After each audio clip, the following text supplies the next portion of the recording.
At last, finally, I see what people really want in their smut. Apparently I've been doing it wrong for 20 years. No matter. I'll correct it now. Book 1. 50 pages, 50 Shades of Sellout. Double crap, Tiffany extrapolated as she realized her perfectly perky 37D breasts had gained another D overnight. Now what shall I wear to meet and interview Mr. Momsermacher, the new president and CEO and CFO and C-something-O of the ridiculously huge Seattle startup company? Sighing with frustration, the gorgeous blonde, who didn't actually know how gorgeous she was, gazed at her mirror image and fingered the honey gold waves of her naturally wavy hair.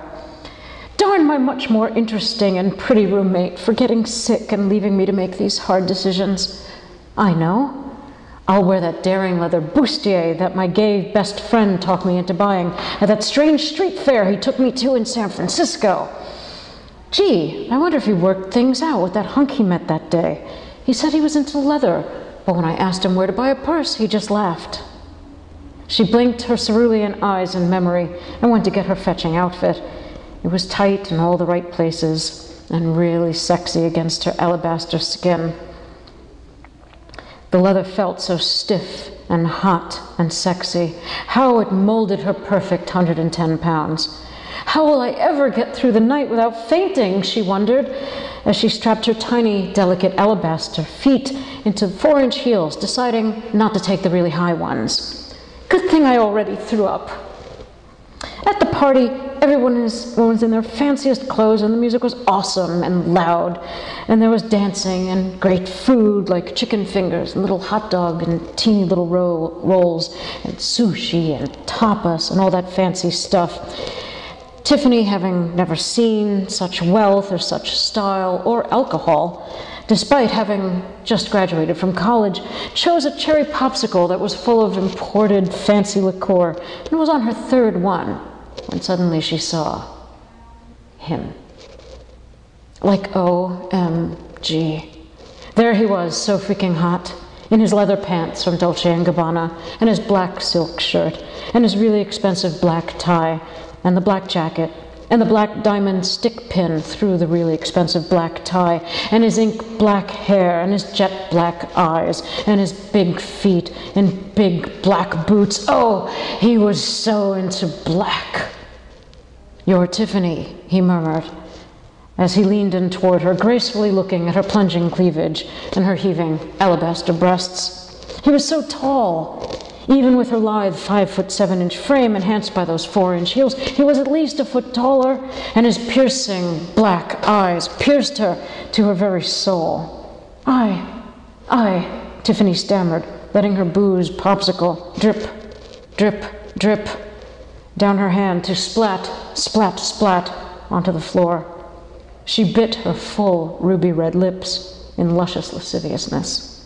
"I'm disgustingly rich and dominant," he sneered, dominantly. "You will be mine." "Oh, wow," Tiffany seized. "Okay, sure. What does that mean exactly?" "I have a checklist," he said triumphantly while texting an URL to her.